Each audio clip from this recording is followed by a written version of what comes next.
After the games, we've had loads of interest. We've had loads of people turning up for open days. All the clubs around the country of sitting volleyball have all been inundated with people, and that's just for sitting volleyball. So Paralympic disability sport, to have all these people flooding into it is really special for us. And they're not necessarily just disabled people. It's able-bodied people who've seen it on the telly and thought, "God, that looks amazing. I want to give it a go." So really, really good for us in terms of making sitting volleyball mainstream. And then volleyball as a whole has just gone nuts. I think the Facebook page has gone from having 1,000 people following it to 13,000 or something like that. So it's been a huge explosion of this minor sport that no one had really heard of. I grew up with sport. I was pretty lucky. My dad was a professional cricketer. My two uncles played cricket for England, and my sister was in the British dressage team. So I've always kind of had a bit of pressure to do sport. And I'd never played Paralympic sport until 2005, and I was kind of when London got told they were hosting the games, and they said, "Oh," mates of mine were like, "Why don't you do that?" And I always just wanted to fit in with my friends, and so I tried out a load of sports, and volleyball was one that was a pretty good time. It was just kind of starting out and establishing itself. So that was 2005, and I'm the only one. We had a talent day where everyone turned up, and I was the only one left from there. I think the next newest person in the team started in 2009 or something like that. So it was just me and a load of people who weren't very good for a while. Yeah. I became captain 2010. Yeah. So that was cool. It was what I wanted. I think I'd have thrown a right strop if I hadn't have got it. So yeah, no, and kind of done it ever since. I've got something like 75 caps for Great Britain now, and over 50 of those are as captain. So yeah. Yeah, so I kind of do after dinner speaking and stuff, which is a bit different to this. So kind of doing that, and that's quite good. You have to be kind of jokey and stuff like that, because everyone's quite drunk and they actually just want to get to the bar afterwards. So you keep it short and sweet. But stuff like this is great. We do a lot of stuff in schools as well. So going and coaching kids how to play, and they love it. Especially when you take your leg off and put it at the side of the court, they're like, "What is that?" But yeah, no, it would be really cool. It's a nice thing coaching kids actually, to go into schools and show them what it's all about, and they love it because they're all so into it. So.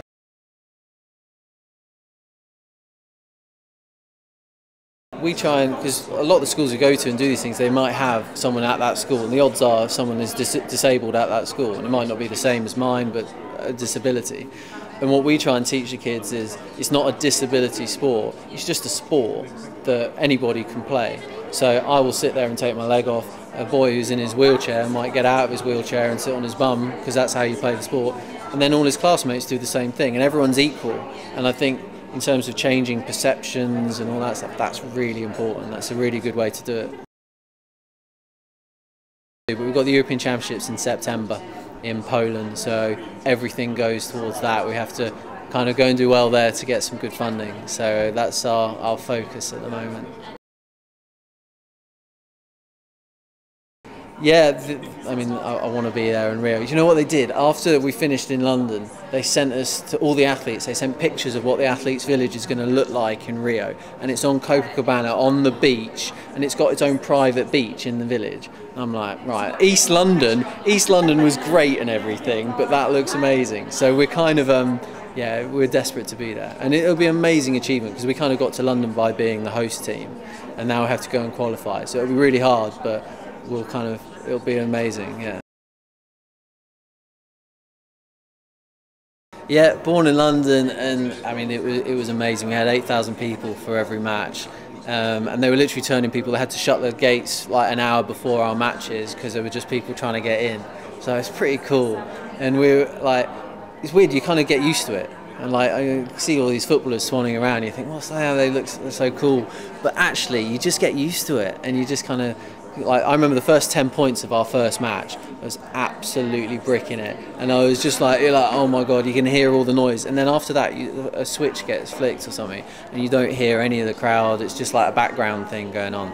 So yeah, it was really special in London, and we did the athletes parade afterwards as well, and that was because we've been living in this bubble in the village, and you don't really know what's going on in the outside world. And then we came out and there was 1 million people lining the streets. We're like, crikey, people are quite into this. So it was good, yeah.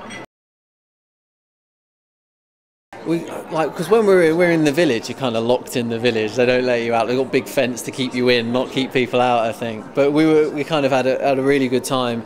Like, because in this village it is like a mini city really, and it's got the food hall, and it's got like hairdressers on site, there's a post office, there's a gym, there's everything. So we're kind of training or playing matches every day, and then we go and get a bit of rest. We went into it's right next to Westfield, if you've been there, which is like this massive shopping centre. We went in there one day because we had a rest day, got absolutely mobbed for autographs. Like, took us like to get 30 metres took an hour, so we were like, hang on. So we had to kind of retreat back in.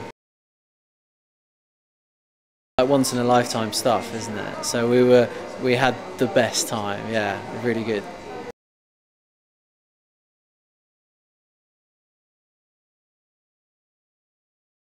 I actually don't remember pain. I think we forget pain really quickly. The things I remember, like noises. So I remember the crowd in the corner. As it happened, I remember like a sharp intake of breath, and so I remember the noise of the crowd, and then I got really bad cramp. So other than that, that's all I can kind of remember. I don't remember actually feeling that much pain. I felt uncomfortable because I could feel my teeth kind of over in the middle of my mouth, and there was obviously a lot of blood. So those are the only things I can remember, not really pain, to be honest. That night, all I remember thinking was I wanted them to do something like straight away, and it was really horrible because they said, well, we have to wait for the surgeon, he's not in till tomorrow morning, and I was like, oh, that's probably not going to happen. And my doctor went to have a look at the scans, and he came back and he said, you're not going to play again. So that I kind of was like, okay. So that whole night, I had the whole night to just basically sit upright in bed and basically just think, yeah, cry, and just think, okay, well, that's it. Kind of come to terms with it. And then the surgeon came in, he did the operation. I came out of the operation and he was like, I think you might be all right to play. And I was like, shut up. And I didn't really want to believe it. And then I kind of thought, okay, maybe I can, but I felt so rough. I think I lost like 3 kilograms, 4 kilograms, because I couldn't eat. And obviously we played a game, so I'd kind of I lose 2 kilograms from a game anyway, so then I couldn't eat, and then I just felt really weak. And then, so I went from thinking, yeah, I can do this, to actually, I don't know if I can. And then my sister flew over from Holland, she lives in Amsterdam, and she was like, you are doing this.